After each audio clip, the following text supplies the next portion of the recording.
Hola, bienvenido a un nuevo vídeo de nuestro canal Costes y Presupuestos. En esta ocasión vamos a ver cómo elaborar unos estados financieros previsionales a partir de un ejemplo muy sencillo, es decir, a partir de los datos que nos dan de una empresa para un periodo de un mes, partiendo de un balance inicial como este que tenemos aquí, que como vemos es bastante sencillo, y por otro lado otra serie de datos adicionales.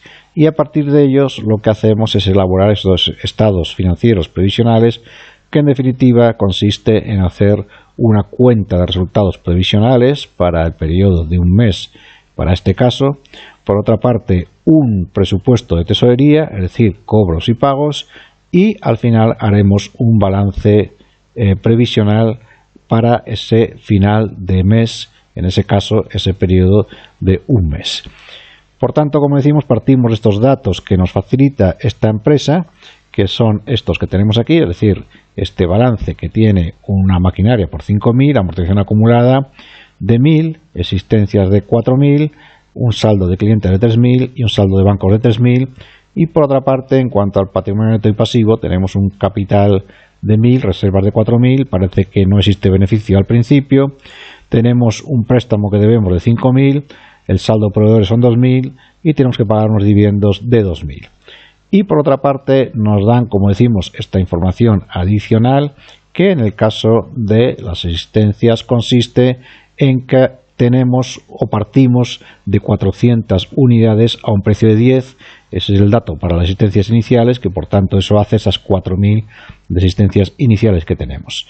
Pero nos dicen que durante el periodo compramos otras 500 a un precio de 11 y vendimos 700 a un precio de 20.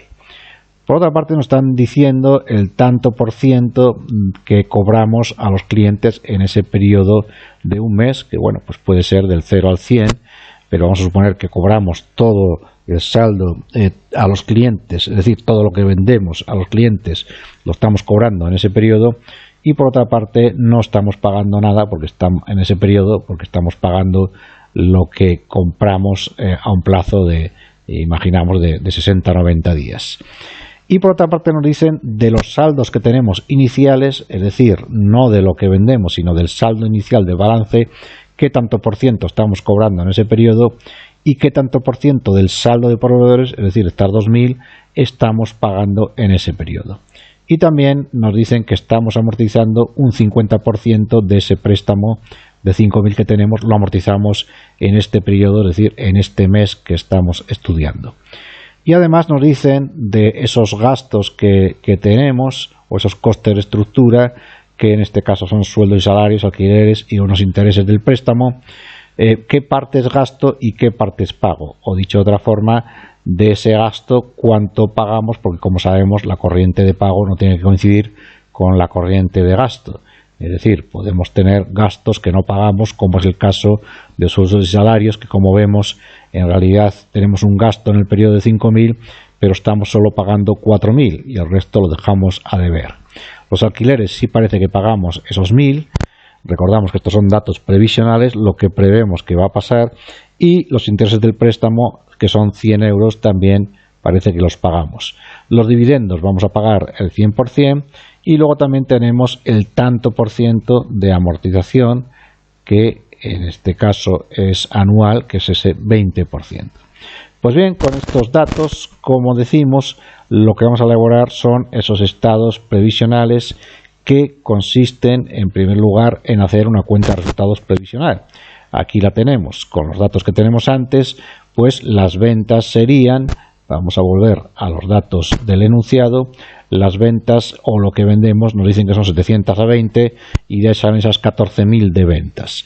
Ahora bien, el coste de las ventas, que es lo que tenemos que restar a las ventas para tener ese margen industrial, eso lo tenemos que extraer de un inventario o una ficha de inventario, ya que, como sabemos, el coste de las ventas consiste en sumar existencias iniciales más compras y restar la existencia final.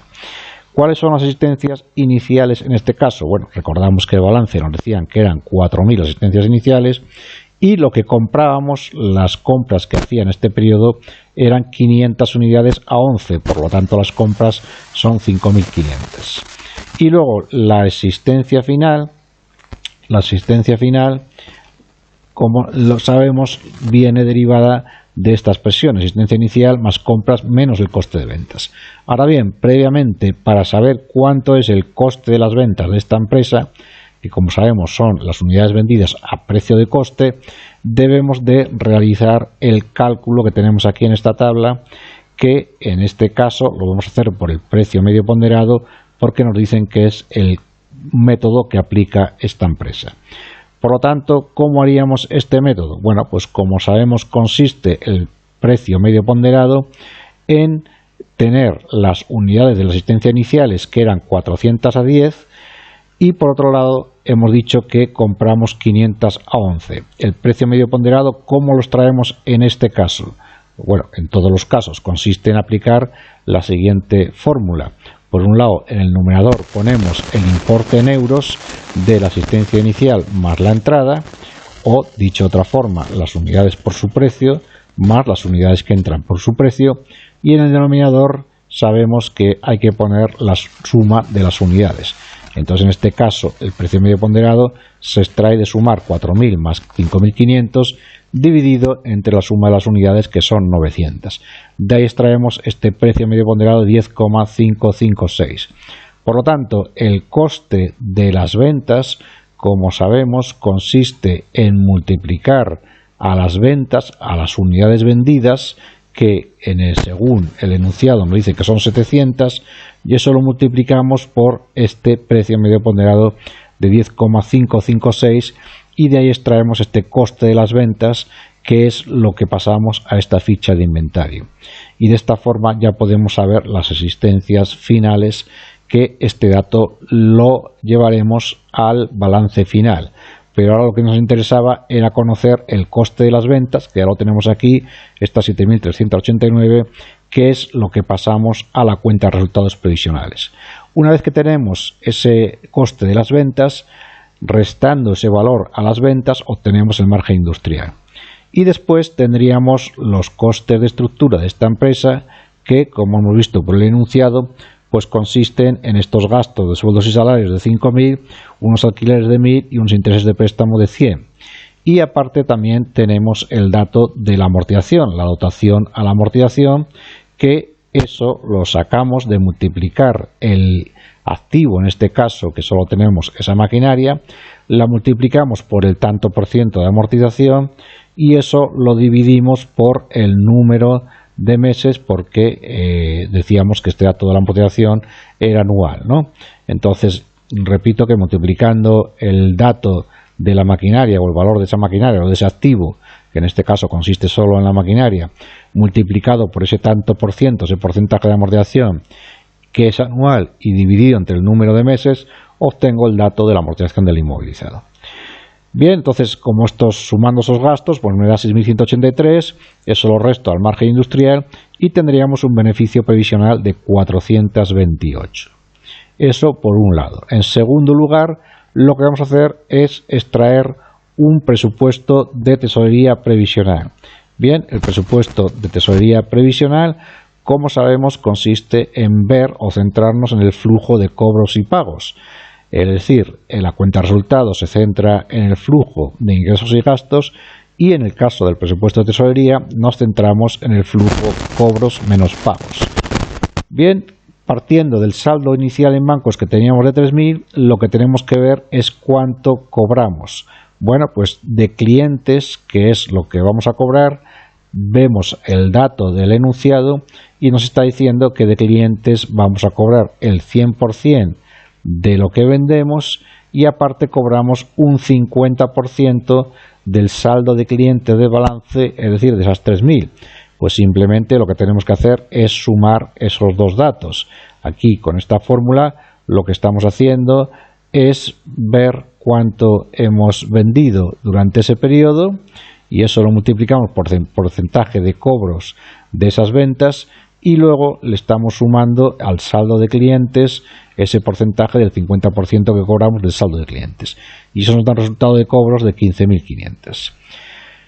Bueno, con los pagos a los proveedores hacemos lo mismo. En este caso, el dato que tenemos es que a los proveedores no estamos pagando nada, de las compras que hacemos durante el mes, pero sí estamos pagando a los proveedores el 100% del saldo. Es decir, aquí está claro que lo que pagamos a los proveedores son esos 2.000, que es ese saldo de proveedores del balance. Al personal, como hemos visto por el enunciado, estamos pagando 4.000, el gasto eran 5.000, pero estamos pagando solo 4.000, el resto me quedará como un pasivo.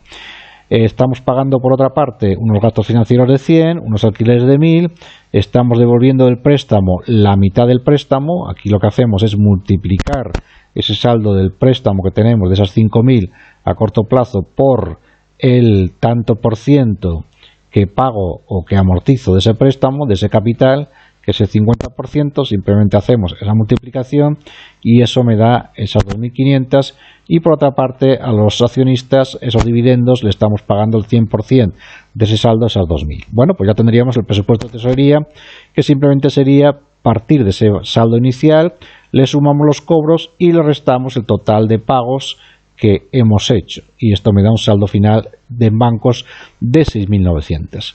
Y con esto lo que haríamos es elaborar el balance final, que en este caso es un balance previsional al 31 de enero. ¿Cómo se elabora el balance previsional? Bueno, pues tendríamos que ir partida por partida y simplemente, pues en la misma forma que hacemos en contabilidad financiera normal, pues ir viendo el saldo final que tendría cada cuenta a partir de las variaciones que ha habido por el debe o por el haber, como si viéramos una ficha de mayor. Entonces vemos que la maquinaria no se ha movido y sigue siendo las 5.000, no ha habido ni aumentos ni disminuciones. Y con la amortización acumulada, ¿qué ha pasado? Bueno, pues la amortización acumulada, teníamos un saldo de 1.000, sabemos que la amortización acumulada es negativa porque lo que hace es restar valor a ese activo, y después lo que hemos hecho es una dotación de la amortización por un valor de 83 euros, que esto lo vemos en la cuenta de resultados previsional que teníamos aquí. Por lo tanto, el saldo final de esa amortización acumulada será el saldo inicial más lo que hayamos dotado en este periodo, en este caso en este mes, y por tanto el saldo final de ese balance al 31 de enero será de 1.083. Las asistencias finales, bueno, pues el dato de las asistencias finales lo tenemos en esa ficha de inventario que hemos hecho antes y que los extraemos de esa fórmula que decimos, que es sumar asistencia inicial más compra menos el coste de ventas, y eso me da ese dato de la asistencia final, que en este caso son 2.111, y eso es lo que traslado a ese balance final previsional. Por otra parte, el saldo de clientes lo tendremos que hacer con una ficha mayor, como decimos, en la cual vamos a ver la variación que han tenido los clientes. Y aquí lo vemos. Los clientes, ¿qué ha pasado con ellos? Pues partíamos de un saldo inicial de 3.000 del balance, aquí lo tenemos, y después cómo se mueven los clientes o cómo aumentan los clientes. El saldo de clientes aumenta por las ventas. Cada vez que vendo, hago el asiento clientes a ventas, por lo tanto me aumentan por el debe. Por lo tanto, aquí tenemos que ver cuánto hemos vendido en ese periodo, y ese dato de las ventas es un gasto, un ingreso, mejor dicho, es decir, una cuenta del grupo 700. Cuando hago el asiento clientes a ventas, repito que los clientes se aumentan por las ventas, por lo tanto aumentarán en 14.000. Lógicamente aquí estamos prescindiendo de IVA, estamos haciendo un ejemplo muy sencillo y prescindimos del dato del IVA. Y por otro lado, sabemos que los clientes disminuyen cuando cobro. Cuando cobro hacemos caja o bancos a clientes, los disminuimos por el haber. Por lo tanto, si hiciéramos una cuenta de mayor de esta ficha de clientes o de esta cuenta de clientes de esta empresa, veríamos que lo que hacemos es disminuir los clientes en 15.500, que este dato lo extraemos del presupuesto que tenemos aquí de tesorería, ¿no? Entonces, por un lado, hay que buscar, vemos cómo el movimiento de clientes lo sacamos del saldo inicial, del balance inicial. El aumento lo sacamos por el dato de ventas que está en mi cuenta de resultados previsional. Y, por otro lado, vemos que el movimiento de disminución de esos clientes lo extraemos de los cobros, y ese dato lo tenemos en el estado de tesorería previsional. Con estos datos ya tendríamos el saldo final de clientes, que sería 1.500, y este saldo es el que trasladamos a este balance previsional. Bueno, con los bancos, en los bancos lo tenemos más fácil, porque el saldo final de bancos que tendremos a 31 de enero, ese dato lo extraemos de este estado de flujo de caja previsional, y será ese saldo final que, lógicamente, se tiene que coincidir con este saldo de bancos, de tesorería, que tendremos a final de ese periodo, de ese mes. Bueno, ya tendríamos el activo, y con el pasivo pues haríamos similar, ¿no? Ir cuenta por cuenta viendo las variaciones. El capital de reservas parece que nos dicen que se han movido, son cuentas más o menos fijas, no se han movido, y el beneficio, el dato del beneficio, lógicamente lo extraemos de esta cuenta de resultados previsional. Es decir, todo tiene que concordar y tener coherencia, ¿no? Y entonces ese beneficio lo tenemos aquí de este estado previsional de pérdidas y ganancias.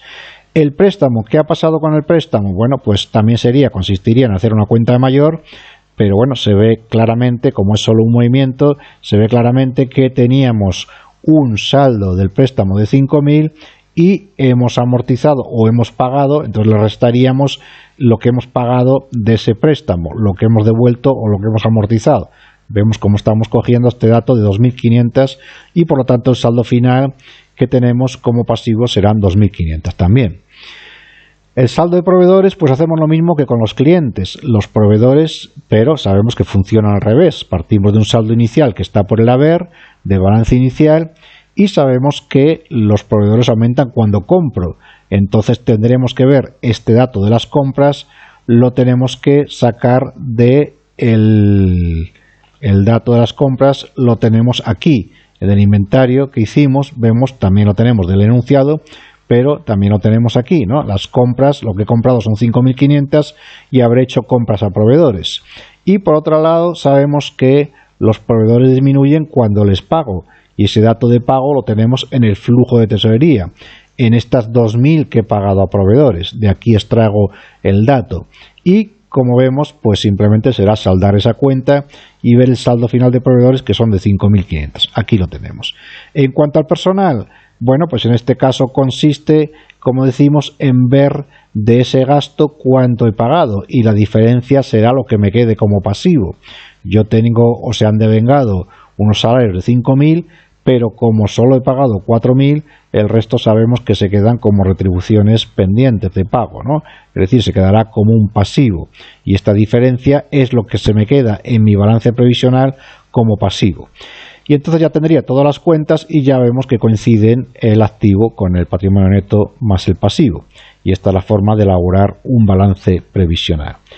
Ahora bien, luego podríamos hacer otra tabla con datos reales, y aquí lo que hemos hecho es partir del mismo balance inicial, pero bueno, suponer que ha habido algunas variaciones, porque lógicamente casi nunca coincide lo previsto con lo real.